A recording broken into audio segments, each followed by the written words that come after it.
We begin the news in Nigeria's southeast, where the Speaker of the Edo State House of Assembly, Blessings Agbebaku, has suspended 3 lawmakers with immediate effect. Their suspension came over allegations of an impeachment plot to remove the Speaker and some other principal officers council of the House. The 3 suspended lawmakers are Donald Okogbe, PDP Akoko Edo, that's 11, Bright Yamu, that's PDP Orimo South, and also Ada Isibo, SN Northeast 1.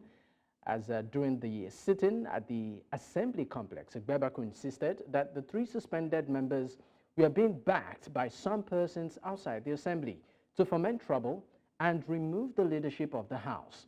He also alleged that some persons brought native doctors into the House at midnight on May 1st, 2024 to make some demonic incantations and dropped charms in the Assembly complex. Now, former Speaker of the Abia State Assembly, that's Chinedum Orji, has officially joined the All Progressives Congress Party.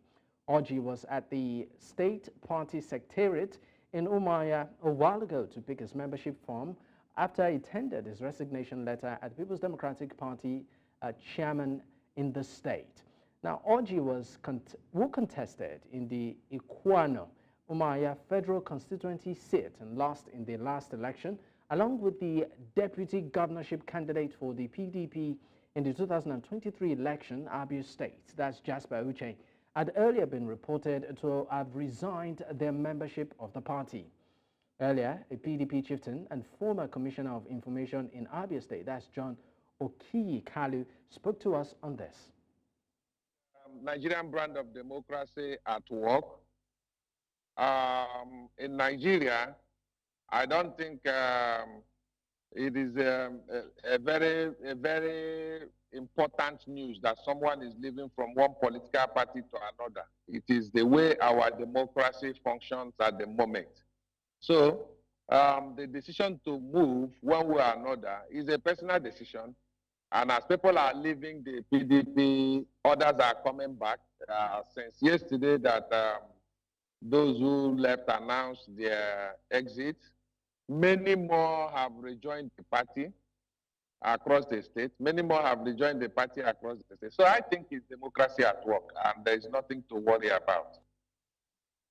The Rivers State Governor Sim Fubara has declared that Martin Amaole-led House of Assembly as floating and non-existent, and as such has no valid potency to take binding legislative decisions on the state following their defection.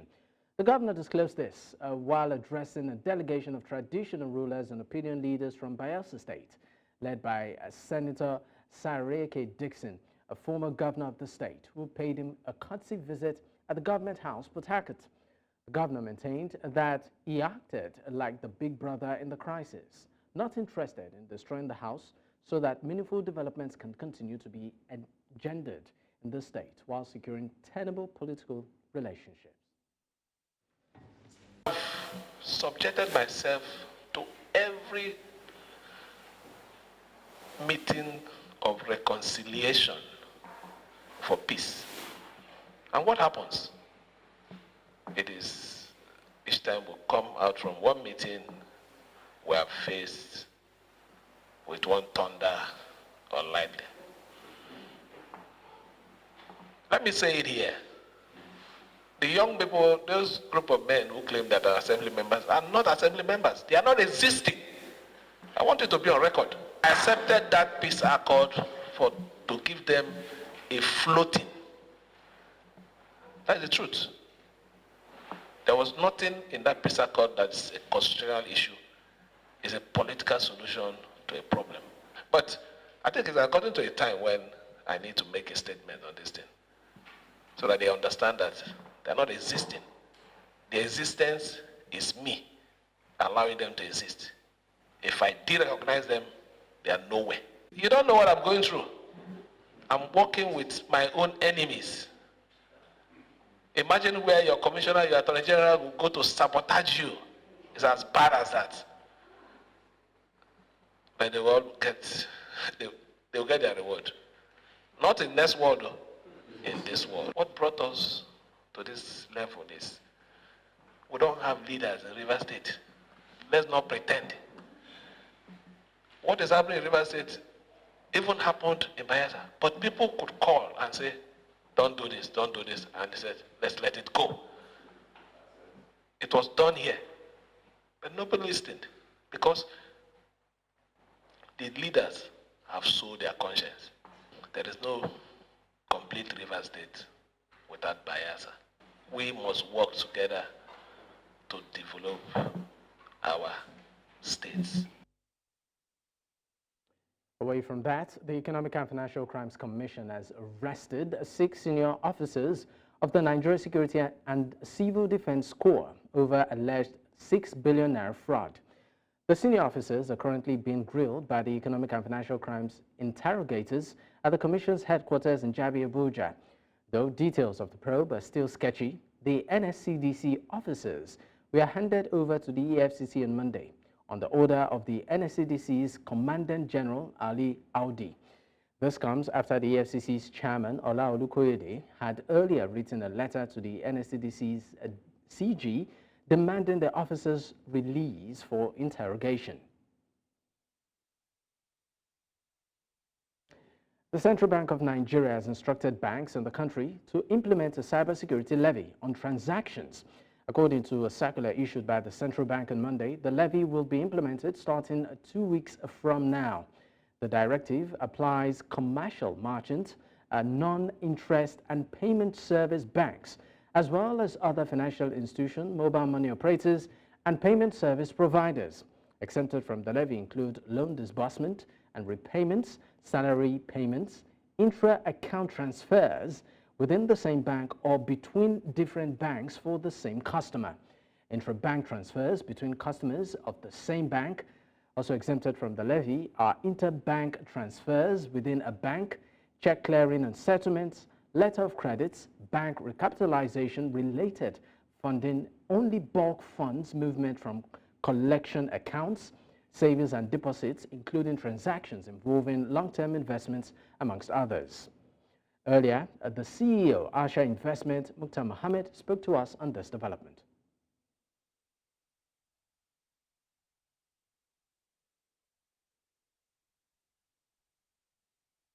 Let's move to security matters now, where the Christian leaders in Edo State, northwest Nigeria, have raised an alarm over the plight of widows and orphans, many of them who lost their loved ones due to insecurity. They are calling on the state's government to pay attention to the victims and render support to ease their hardship. Now in this report, Marvelous Obumbanu tells us more. The activities of armed bandits, terrorists and kidnappers in the northern part of the country has left villages and families in grief and dismay. While communities have been deserted, many citizens have fled their ancestral homes for safety, losing livelihoods, leaving behind orphans and widows following attacks on their communities. But the federal government has been trying her possible best to ensure that they reduce the crime that is being committed, especially the issue of terrorism. Nevertheless, I will call upon them to help, especially these widows, the orphans. And so government should come to the aid of such kind of subsidiary institutions so that both of us will work towards achieving bettering the life of our citizens.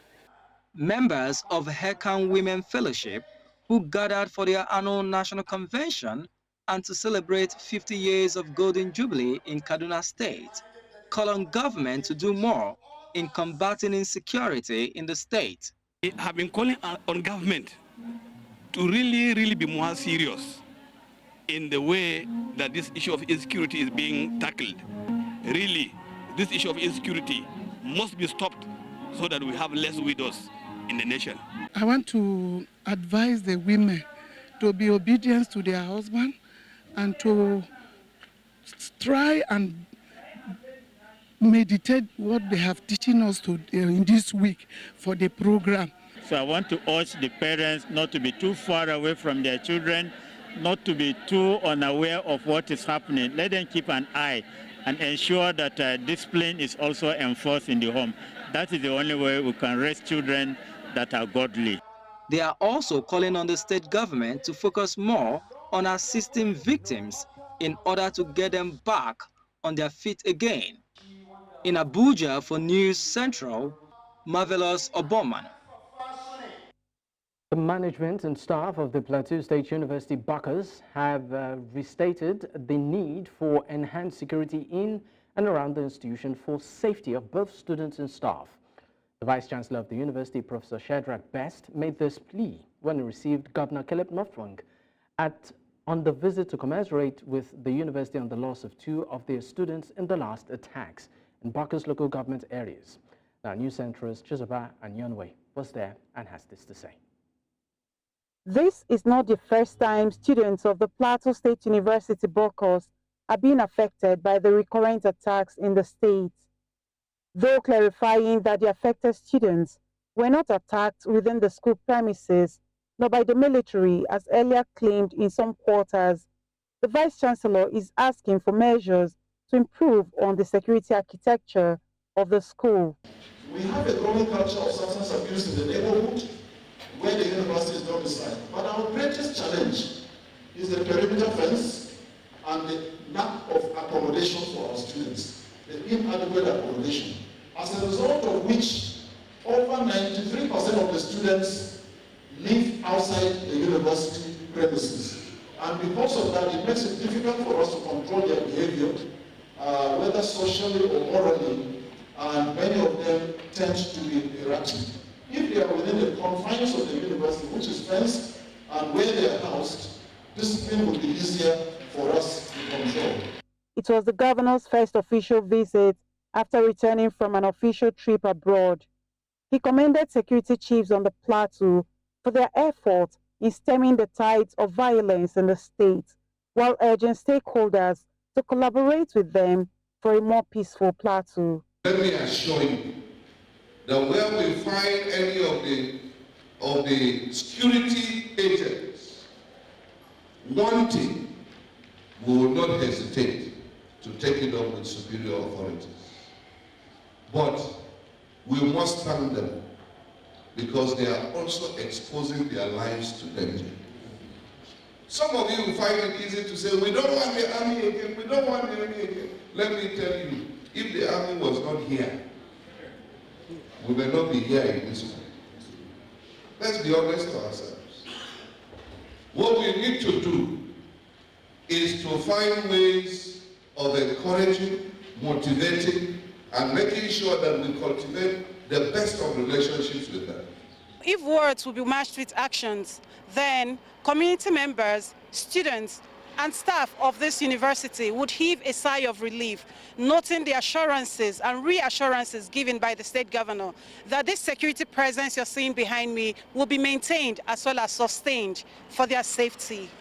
From Bacchus local government area of Plateau State, Chizoba Anyonwe, reporting for News Central. Let's take you back to a story we, of course, told you on the news earlier, where the River State Governor, Simfobara, has declared the Martin Amaole-led House of Assembly is floating and non-existent, and as such has no valid potency to take binding legislative decisions on the state following their defection. Well, joining me on the news at this time to make sense of this is a lawyer and political commentator, that's Gongote Obadiah. He joins from Port Harcourt, River State. Thank you for your time. Now, let's start off with this. What factors led to Governor Simfobara, declaring that Martin Amaole-led House of Assembly faction, describing it as floating and non-existent?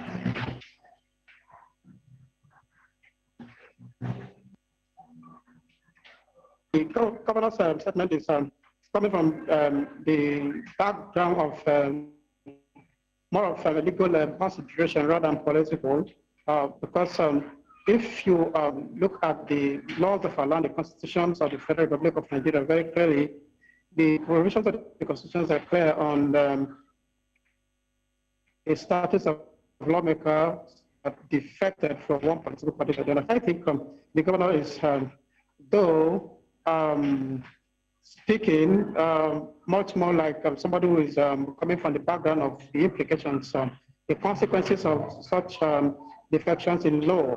So describing the existence of the House of Assembly, Martin and Mehule House of Assembly as floating is more or less inching its position on the fact that by the constitutional consequence, they are automatically supposed to opt to have vacated their seats. And that is my thinking about it.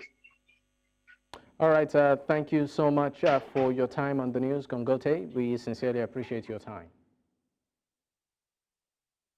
Now, stakeholders in the education sector have demanded a critical examination of existing laws governing the National Examination Council, NECO. One of the stakeholders who made the call during a one-day retreat by NECO titled Legislative Functions, the Imperatives of Achieving NECO's Mandate and the Challenge of Examination Legislation in Nigeria, held in Abuja, Niger State Governor, that's Mohammed Bago, who doubles the chairman of the occasion, explained that it is important to look into the existing laws that guides NECO to address issues of artificial intelligence. On his part, the registrar of NECO, Professor Ibrahim Ushushi, positing that the challenges in fulfilling NECO's mandate highlight the critical need for a robust legislative framework. NECO are obsolete and they do not recognize these challenges. So this retreat is timely.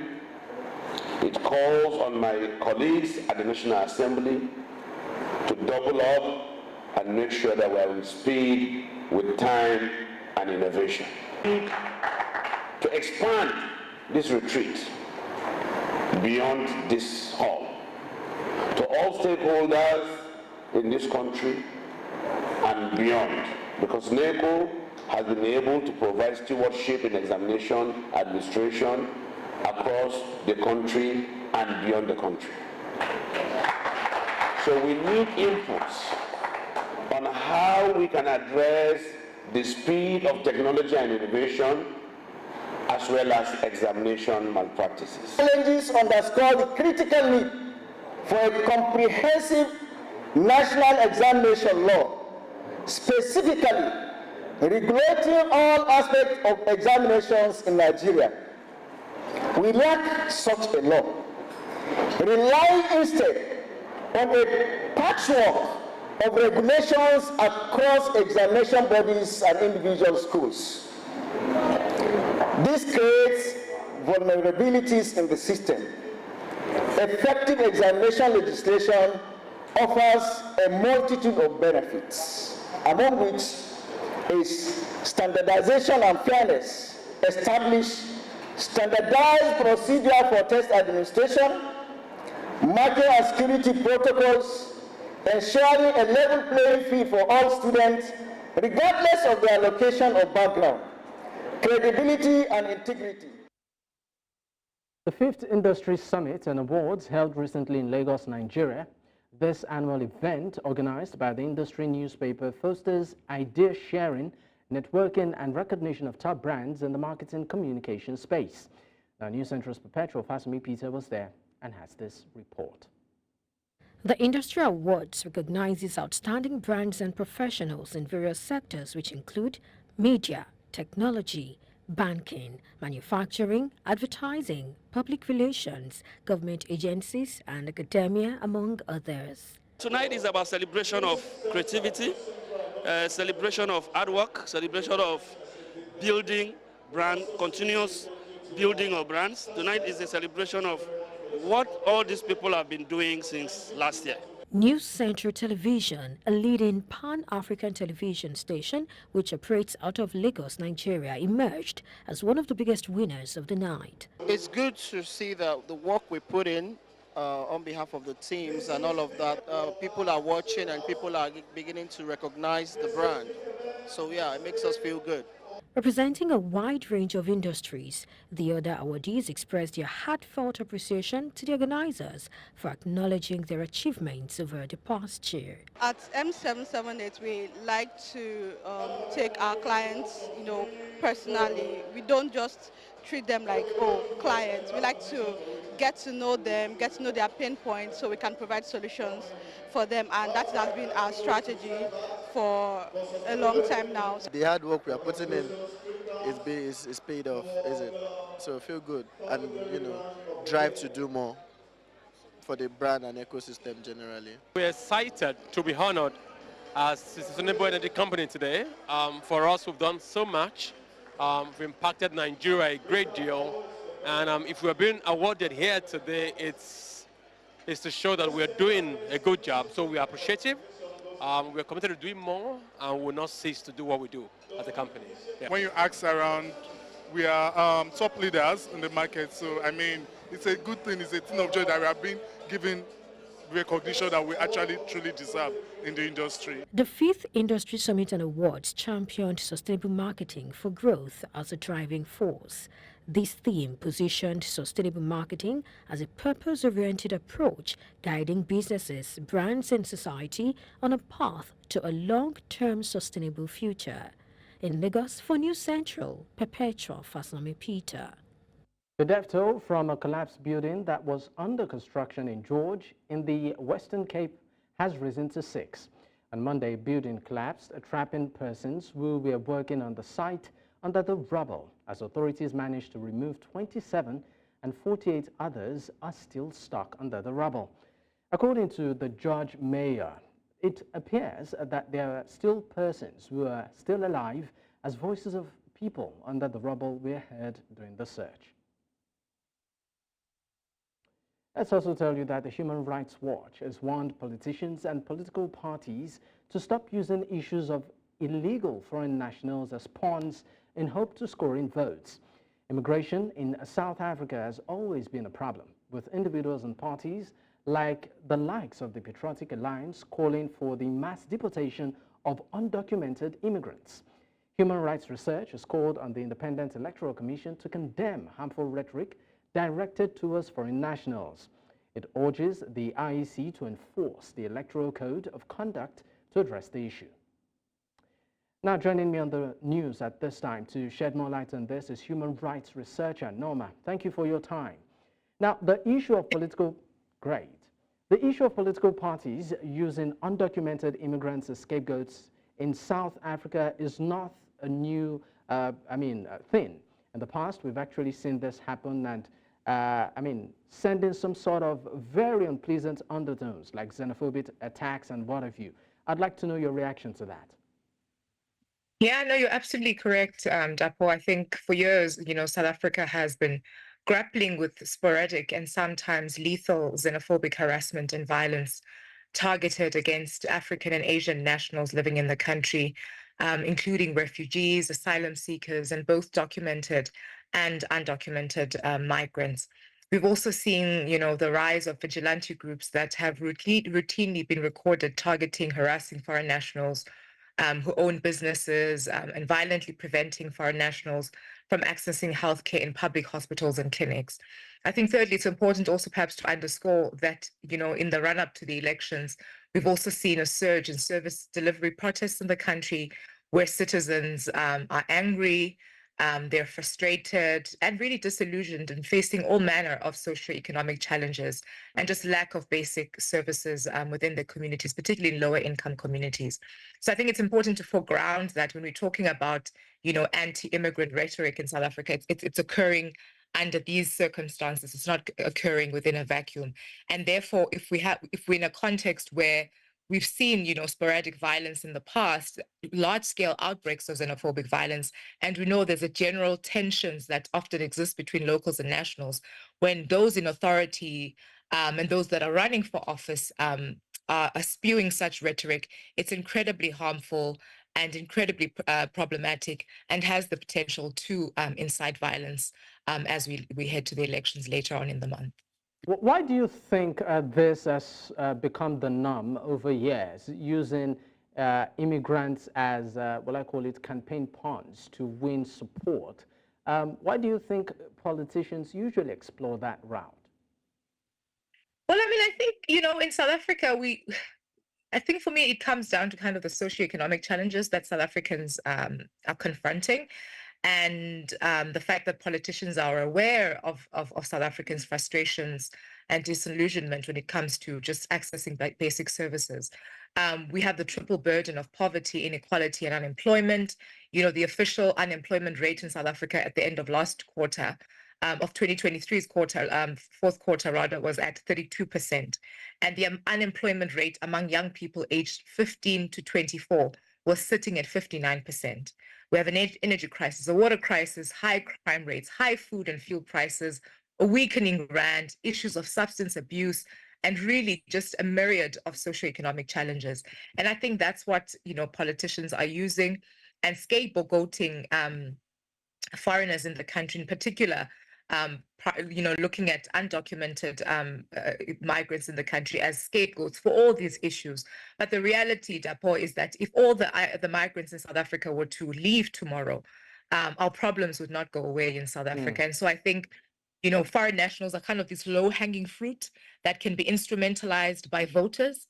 They can be, you know, instrumentalized by South African citizens as well as a way to sort of lash out their frustrations.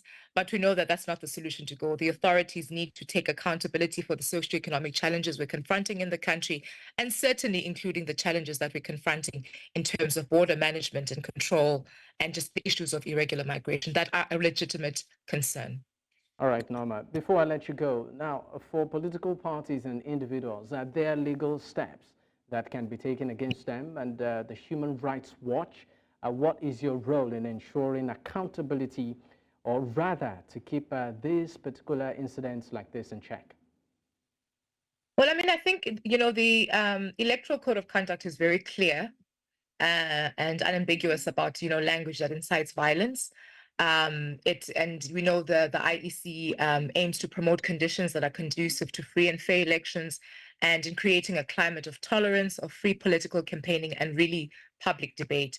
And I think we need to see the Electoral Commission in South Africa kind of speaking more authoritatively and more plainly about the issue of incitement of violence in the country that we're seeing from a number of political parties, and actually ensuring that those political parties that are not adhering to the code of conduct are disciplined.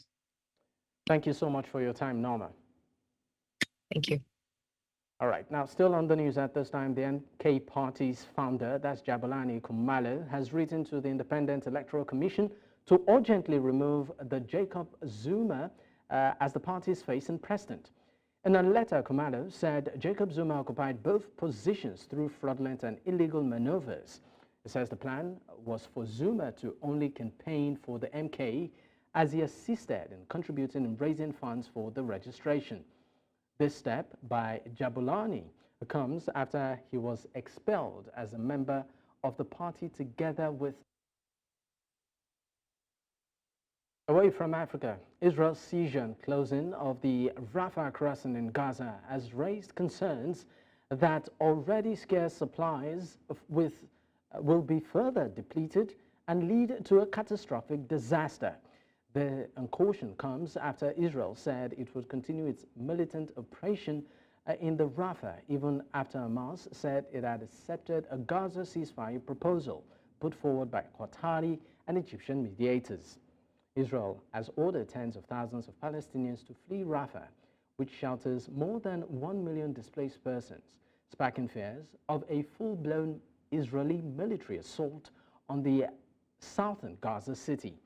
Spokesperson for the Palestinian Authority, Nabil Abu, has called on the U.S. to pressure Israel to abandon the Rafah invasion, saying it threatens to double the suffering of Gaza's displaced population. الساعة 11 إلا 10 تقريبا فجأنا بصوت قصف عنيف جدا. طلعنا لقينا أشلاء أطفال، يعني أطفال الاحتلال قتل أبوهم وأمهم أواخر العام الماضي، واليوم قتلهم هم.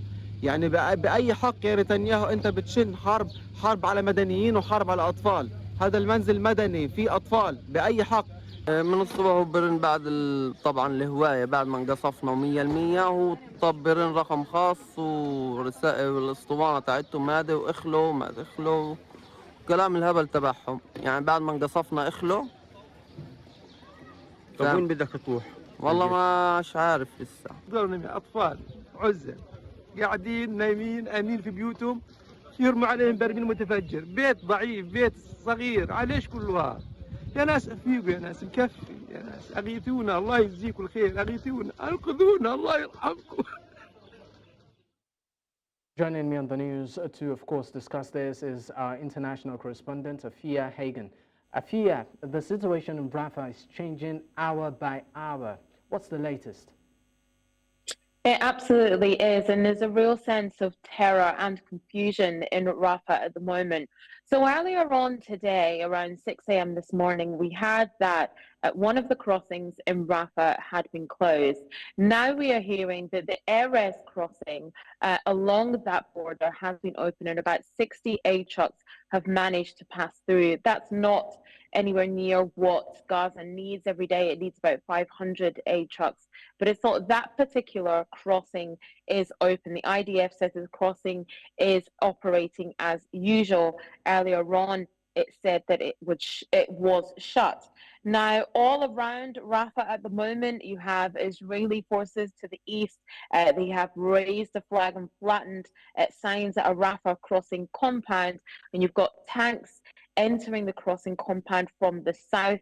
You've got the Kerem Shalom crossing is also closed, and vehicles driving north. So some particular crossings are closed, some are open. The Erez crossing is open to allow some aid to get in. But like I said, it's fair to say that today there is a real sense, of terror and confusion within Rafah as that onslaught begins, as those crossings are closed.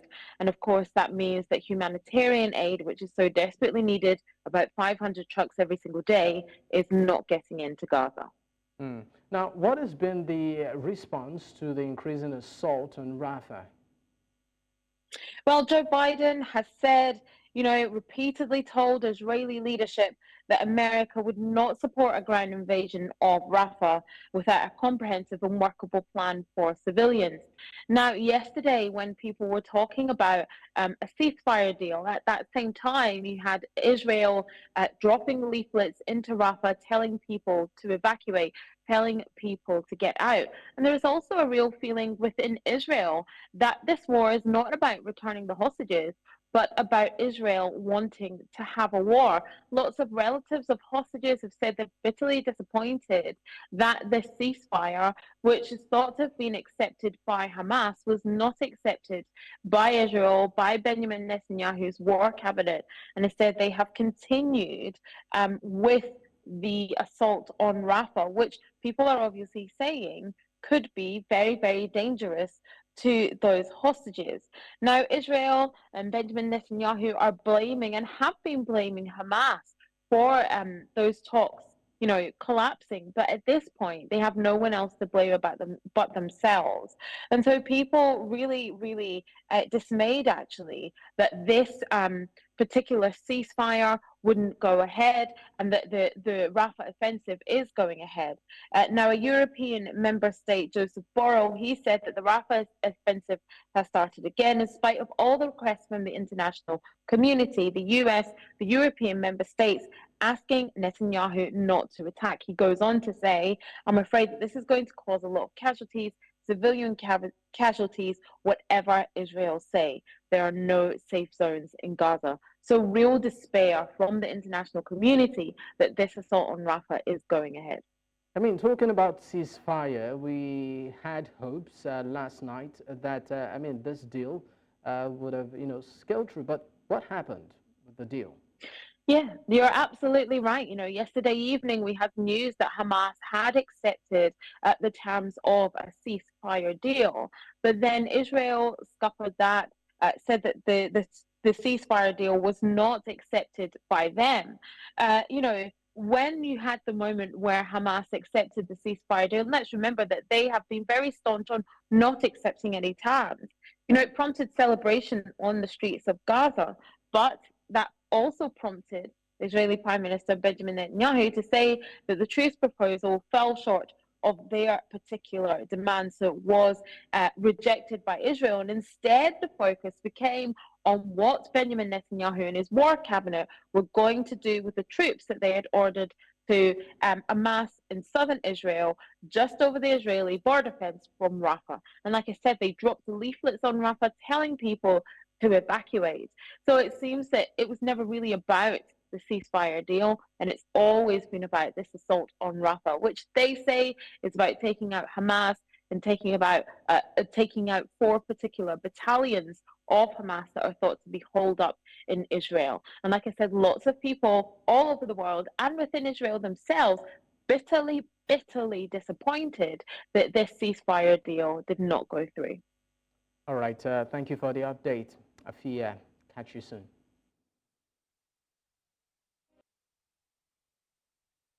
Hindu nationalist Prime Minister, that's Narendra Modi, has called India's electoral process and management a significant learning example for democracies worldwide, while urging Indians to come out and vote.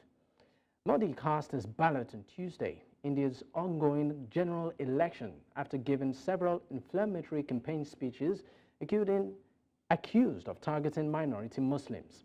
Now, turnout so far has dropped significantly compared with the last national poll in 2019, with analysts blaming widespread expectations that Modi will easily win a third term and hotter than average temperatures heading into the summer. The Premier's ruling Bharatiya Janata Party is expected to win the election convincingly. But since the vote began on April 19th, Modi has stepped up his rhetoric on India's main religious divide, a bid to rally voters.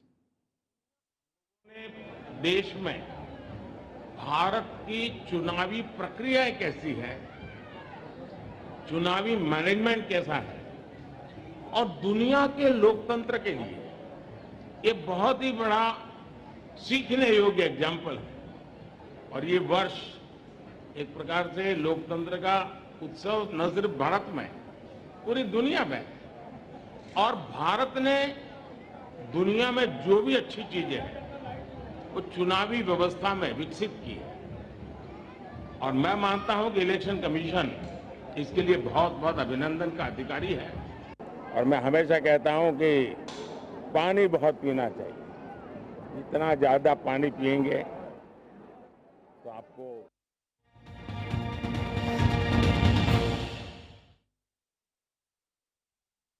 In business, the Nigerian government is contemplating the reintroduction of the previously suspended telecom taxes and other fiscal measures to secure a $750 million loan from the World Bank.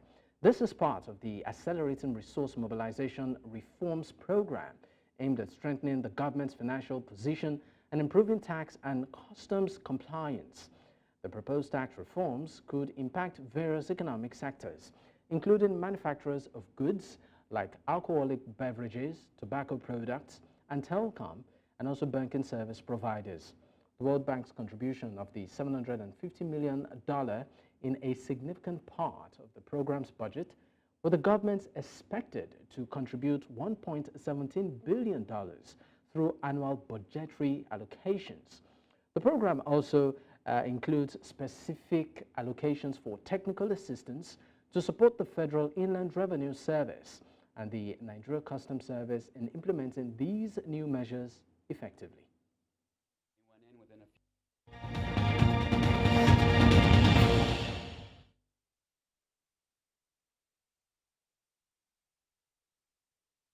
In the world of sports, Super Falcons forward Chiwendu Ihezwo has signed a long-term contract extension with Puchua Familano until 2027, with the option of an extra year. The former Delta Queens player has made a real mark since joining the Mexican side, going to become a key figure in the squad. The versatility of the Nigerian forward, who can play a variety of positions up front, has made 17 appearances so far with 13 goals, 4 assists, 6 involvements in goal and 31 shots on goal. It will be recalled she was recently invited to the Super Falcons during the Olympics qualifiers, in which she contributed towards the Nigerian women team securing qualifications to Paris Olympic Games. CF Pachua are currently second with 42 points in the Kulsura 2024 Liga MX Femenil.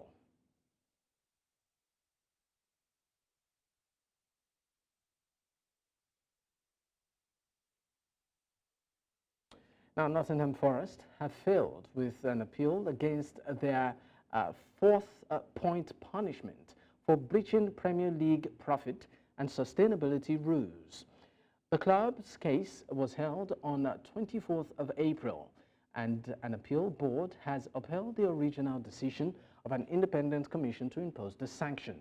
The commission found Forest losses to 2022 to 23 breached the threshold of £61 million by £34.4 million, as it means Forest remains 17th and 3rd points clear of the relegation zone with 2 games left to play. The 3-person appeal board arrived at a unanimous decision to uphold the original ruling by the commission, describing it as commendably clear and comprehensive.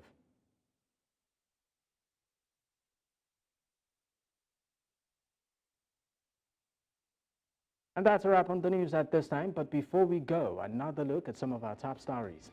We told you that more worries for Nigeria's main opposition, People's Democratic Party, as 2 chieftains dump party in Abia State. We also told you that Nigeria's central bank directs banks to charge 0.5% cybersecurity levy. Finally, we mentioned that South Africa's MK Party's founder seeks Zuma's removal as party's president. Don't forget to send in your eyewitness report to the WhatsApp number on the screen. You can also follow us on social media. We are at News Central TV. You can watch us live across these platforms: DSTV channel 422, Star Times channel 274, Apple TV, and YouTube. Thanks for watching. I am Dapo Adigboyi. Bye for now.